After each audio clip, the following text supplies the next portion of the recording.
बिस्मिल्लाहिर्रहमानिर्रहीम। ख़वातीन व हज़रात, अस्सलामु अलैकुम वरहमतुल्लाहि वबरकातुहू। हकीकत इल्म यूट्यूब चैनल से आपका मेज़बान सैयद ज़ुबैर शाह बुखारी हाज़िर खिदमत है। समीन, आज मैं जिस तरफ आपकी तवज्जो मबज़ूल करवाने जा रहा हूँ वो पूरी दुनिया के साथ साथ हमारा एक अफ्रीका का मुल्क है, साउथ अफ्रीका। साउथ अफ्रीका में जो कुछ आजकल हो रहा है, जो हालात हम देख रहे हैं, वो किसी से ढका छुपा नहीं है। अगर ढका छुपा है तो वो सिर्फ हमारे पाकिस्तान की हुकूमत और बिलखुसूस हुकूमत की जो वजारत खारजा है, फॉरेन मिनिस्ट्री, उससे छुपी हुई है। उसने ऐसी आंखें बंद की हुई हैं।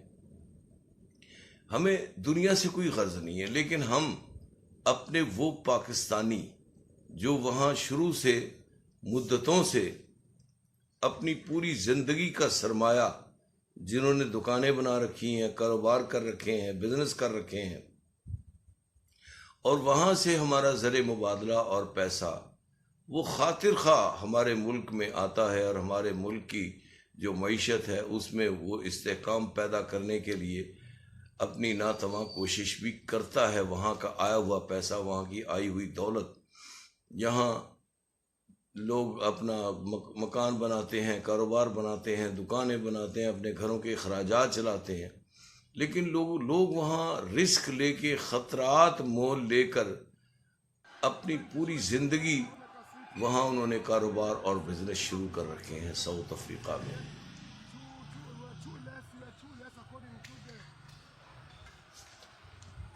लेकिन आप देख लीजिए ना, जो कुछ वहाँ हो रहा है, जो जोहान्सबर्ग है या केप टाउन है या और दूसरे जो बड़े शहर हैं, यानी ये कम से कम शहर पहले मामून और महफूज थे। वहाँ के सियाफाम जो हैं वो आके वहाँ गड़बड़ नहीं करते थे, वहाँ बदमाशी नहीं करते थे, इक्का दुक्का कोई वाक़यात होते रहते थे। लेकिन आप आज डरबन में क्या हुआ और केप टाउन में क्या हुआ और दूसरे जो जोहान्सबर्ग वगैरह जो बड़े शहर हैं जहाँ ज़्यादातर आबादी और ज़्यादातर कारोबार लोगों का, वहाँ के साउथ अफ्रीका के जो लोग नहीं हैं, बाहर से लोग आए हुए हैं, बिलखुसूस पाकिस्तान के बहुत से लोग वहाँ बिजनेस और कारोबार कर रहे हैं। तो हम देख रहे हैं कि वो साउथ अफ्रीकन जो है वो वहाँ से आ रहे हैं और आके उनकी तमाम ज़िंदगी की जमा शुदा पूंजी और कारोबार और बिजनेस को लूट कर तबाह करके वहाँ जो मार धाड़ हो रही है, जो वहाँ लूट मार हो रही है, मेरा ख्याल है कि तारीख़ में, साउथ अफ्रीका की भी तारीख़ में ऐसा कभी नहीं हुआ। और फिर इतना गैर महफूज वो इलाके बन चुके हैं कि यहाँ के पाकिस्तानियों ने, बहुत से मेरे इल्म में हैं, हमारे शहर के लोग हैं, पाकिस्तानी हैं, उन्होंने भाग कर छुप के अपनी जानें बचा रखी हैं। और कुछ बेचारे अल्लाह के जो ये साउथ अफ्रीका के गुंडागर्दी और बदमाशी का शिकार भी हो गए हैं। लेकिन मुझे इस ज़िमन में ये कहना है कि दुनिया की नज़रें क्यों खामोश हैं? कहाँ है आज UNO? कहाँ है आज अक़वाम मुत्तहिदा? भाई, वहाँ का अगर कोई साबिक सदर था और उस साबिक सदर के एहतजाज में आप कर रहे हैं, तो कभी पाकिस्तानियों ने, जो ये गैर मुल्की वहाँ लोग हैं, और बिलखुसूस मैं तो पाकिस्तान की बात करूँगा, चूँकि मैं तो अपने मुल्क, अपने वतन की बात करूँगा, यार इन लोगों के क्या कसूर है? इन लोगों ने उतारा है आपके उस सदर को, हम उसका एहतराम करते हैं, उसकी तकरीम करते हैं, इज्जत करते हैं, और जो कुछ उनके साथ वहाँ के मौजूदा हुकूमत ने किया उसमें इन पाकिस्तानियों का क्या कसूर है? इन लोगों का क्या कसूर है? भाई, आप अपने जो अफ्रीकन हैं, अपने जो कंट्री के लोग हैं, आप अपने शहरी जो हैं, आप उनको तो कुछ नहीं कह रहे। आप उनके लिए तो अभी भी खामोश है, जिन्होंने उसको उतारा है। आपके बकौल उस साबिक सदर साहब के साथ जिन्होंने ज्यादतियाँ की हैं, जिन्होंने उनको गिरफ्तार करके जेल में डाला है, इनका क्या कसूर है? मेरा ख्याल है कि इसका जवाब तो साउथ अफ्रीकन के पास कोई नहीं है।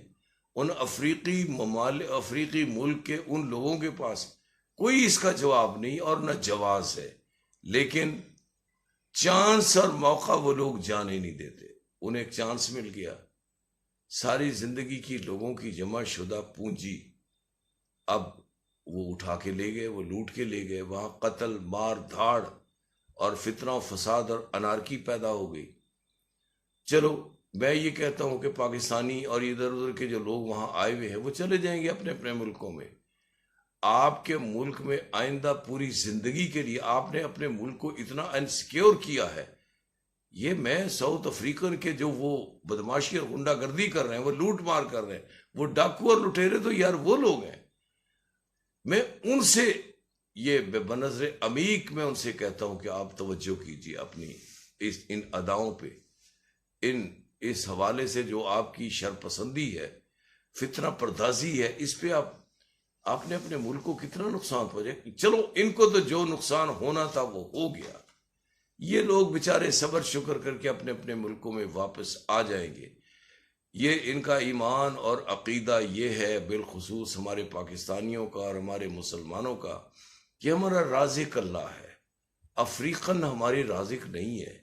हमारा राज़िक कोई भी, हम तो शुरू से ये बात कह रहे हैं कि कोई भी सुपर पावर, कोई ताकत, कोई कुव्वत वो अल्लाह के सिवा है नहीं किसी को रिज़्क देने वाली। राज़िक इंसानों का, जानवरों का, हैवानों का, इस कायनात के एक एक चप्पे का राज़िक व मालिक व मुख्तार मेरा रब है। इनका तो अकीदा है, ये तो समझते हैं कि चलो यहाँ ना सही, जितना हमने कमा लिया हमारा लुट गया, हम वापस आ जाएंगे। लेकिन क्या, मेरा सवाल है आज मौजूदा सदर साहब से, मौजूदा अफ्रीकन जो वहाँ के साउथ अफ्रीका के हुक्मरान है और हुक्मरान पार्टी है, क्या नेल्सन मंडेला, जिसको लोग आज भी इज्जत और एहतराम और तौकीर की निगाह से देखते हैं, क्या उन्होंने आपको ये सिखाया था? क्या उन्होंने आपकी रियासत और मुल्क को इस तरह बनाया था? उन्होंने एतमाद बहाल किया पूरी दुनिया में। वरना अफ्रीकन तो पहले दिन से मशहूर है मार धाड़ में, मशहूर है लाकानूनियत में, फितना परदाजी में और कत्ल और डकैती में। लेकिन एक हिजाब था। नेल्सन मंडेला वो सिर्फ आपका ही लीडर नहीं था, वो आज़ादी का लीडर था, वो हीरो था आज़ादी का। उसने अपनी जान पे खेल के इस मुल्क को बनाया, इस मुल्क का एतमाद बहाल किया बैनुल अक़वामी सतह पे, इस मुल्क की इज्जत और वक़ार को बहाल किया। आज आपने, यार ये कितनी देर आपने जो लूटा है माल, लोगों का माल तो लूट गया, लेकिन आप कितनी देर यूज करेंगे? मैं आपसे पूछता हूं, आप कितनी देर इसका इस्तेमाल करेंगे?